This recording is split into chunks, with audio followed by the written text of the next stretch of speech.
So, a lot of us have been playing games for a long time. I mean, I grew up with a Sega Genesis, moved to Super Nintendo, N64, then PlayStation 2, Xbox 360, PS4, and now here I stand at PS5.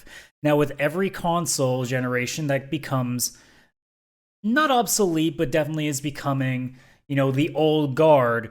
Eventually, things become harder and harder to find. Collectors know if you collect games, whether you go as far back to the Atari generations and stuff, or even right now with PlayStation 2, even like N64, original PlayStation, Dreamcast, that kind of stuff, you know just as damn well that once things are out of print, things get more expensive, they become harder to find. I remember seeing, what was the one game for PlayStation? I think it was called Rule of Rose, and it would be like $250, and it's a game that most people have never heard of, but it's because it was in such short print. So we've kind of become accustomed to the idea that, sometimes that just happens, right? You end up thinking that, games are going to last forever until they don't. Sometimes they do, and then sometimes they disappear. I mean, we saw that with PT on the store for a long time. We dealt with that. And then, we moved on, and now we're just praying to God that those rumors about a Silent Hill game are about to be true. But until then, it doesn't exist anymore, and that's when, especially in a digital format, that's where you got to worry about stuff. And for the first time, we now have to think about that when it comes to our consoles that we had digital storefronts on, because PlayStation 3, PlayStation Vita, and PlayStation Portable will all have their stores permanently closed in a few months. Now, some of them are quicker. The PS3 and PSP will be closed July 2nd. The PS Vita store will stay open until August 27th. Now, I'm assuming this is worldwide, but it doesn't seem to say, because the only thing that kind of interests me is that Vita's still relatively viable in Japan. A lot of games, surprisingly enough, still get made on Vita because, if you're aware of how the Japanese market works, mobile gaming is a much bigger deal. So things like phone games and handheld games are still pretty big. That's why the Switch really was marketed the way that it was. Like, we didn't just ironically get a handheld console here with the Switch. That pretty much matched exactly what Japan is when it comes to a gaming market. So I'm surprised Vita is also included on this list, but I'm not surprised about PS3 and PSP. Now, the important question really just comes down to, is this going to be something that warranted happening at this time? And honestly, the answer is I don't know. We don't really have the numbers for why, they decided that, oh, this was the time. We don't have the data that, Sony does when it comes to how many people are still regularly purchasing stuff on the stores on all three devices. We have no idea. But we can only assume that now that we are 2 generations removed, now the Vita and PSP kind of don't really count because they're their own little world. But the PS3 is 2 generations ago. And the reality is that most people have either moved on, or the people that are still stuck there probably aren't affording a lot of games to begin with, so they're probably not buying much. So I don't think I blame Sony for making this decision. It just comes down to the same thing that, we're going to be saying every time a new digital storefront for a certain console gets shut down, because it's going to continue to happen. Xbox will eventually do this as well, and then eventually somewhere down the road with PlayStation 6, PS4 stores are going to go down too. That's just the inevitability of the generational system of consoles. However, it still sucks. It still is horrible in this case because there are a lot of games that never got physical releases, because this is the first generation that we saw the digital platform. I mean, granted, PC games have existed for the longest time, but in terms of consoles, this is the first one where we actually had to stare down the barrel of games being missing. And that's going to be an inevitability that we're all going to have to adjust to. Now, in the case of still PS3, PS4, PS5, down this road still going to go, physical copies will still exist. There's still going to be that market that we see with the major games. Like, you're not going to have problems finding like Resistance and Uncharted. Maybe somewhere down the line you might, but I mean, generally speaking, it's going to be like a lot of games where you're still going to be able to find some of them. Now, if you're trying to find games like Eternal Sonata and things of that ilk, it may become harder down the road.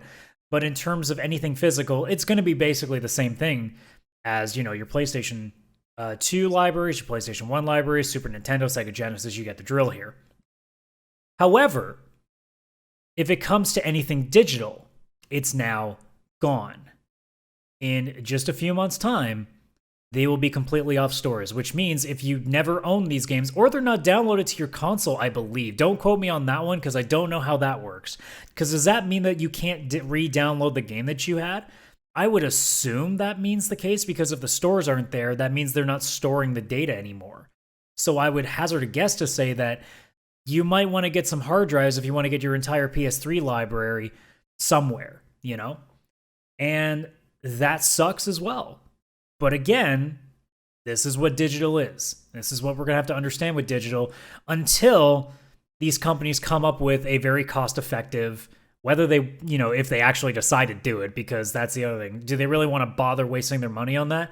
Even if it's just a drop in the bucket, that every company out there is going to want to spend the least amount of money that they possibly can while generating the most profit they can.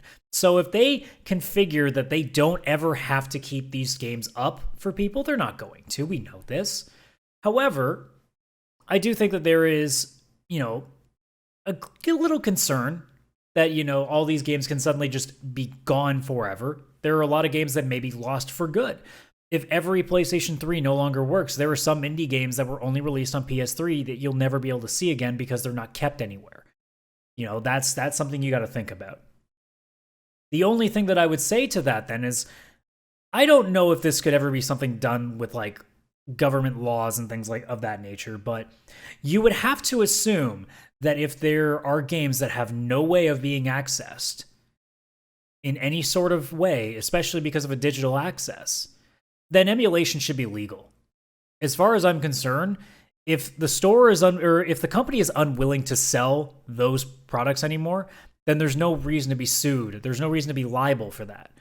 So emulation hopefully can keep that alive.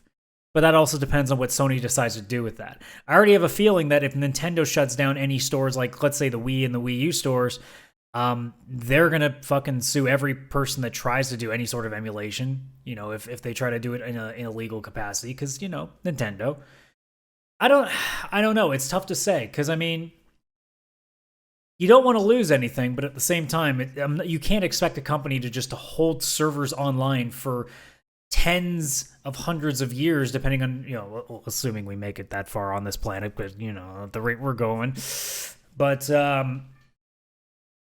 it's kind of disheartening to see a lot of games just suddenly vanish like that. And you hope that there is a way to get around that. You hope that we're able to fix that problem down the line. You're hoping that there are games that we won't lose to history, to, just time, in the same vein that some things just get lost to history. They just become footnotes. They become something we just don't remember anymore.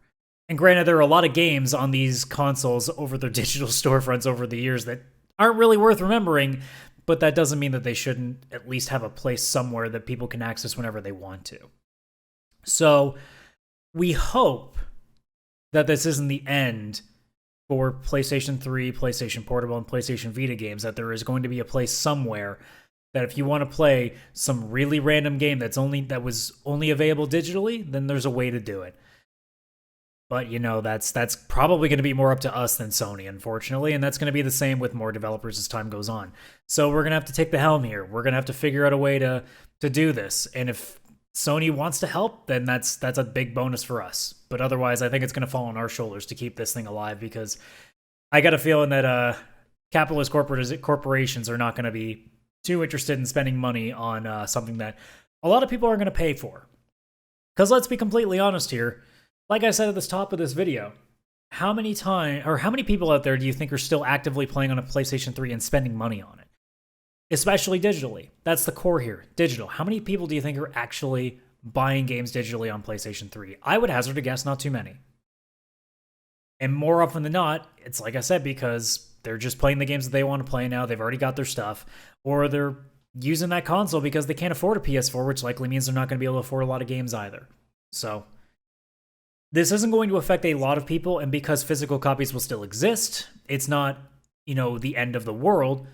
It's just like you hope that there are some games that you're able to salvage, for the ones that are going to be lost. Because if they're not going to be sold digitally anymore, there are some games that just will not exist anymore. So you just hope that down the line, we are able to preserve that in some manner. Because you can only assume that the developers keep their code, but that isn't always the case. So you just hope that things like emulation can keep that alive. Otherwise, I mean, it's going to happen in another 10 years probably when PS4 libraries go down. It'll be less than 10 years. It'll probably be more like 7 or 8. But it's going to happen. And we got to be ready for that too, because digital is, as much as we like the convenient factor of digital, we have to understand that it has a shelf life. And it's not going to be there forever. We might think it will, because data, it can be done forever.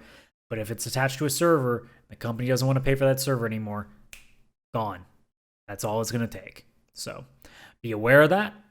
And for anybody who, still has a PS3 and wants to live all that nostalgia, make sure you download all your stuff, because it might be gone otherwise. So get on it.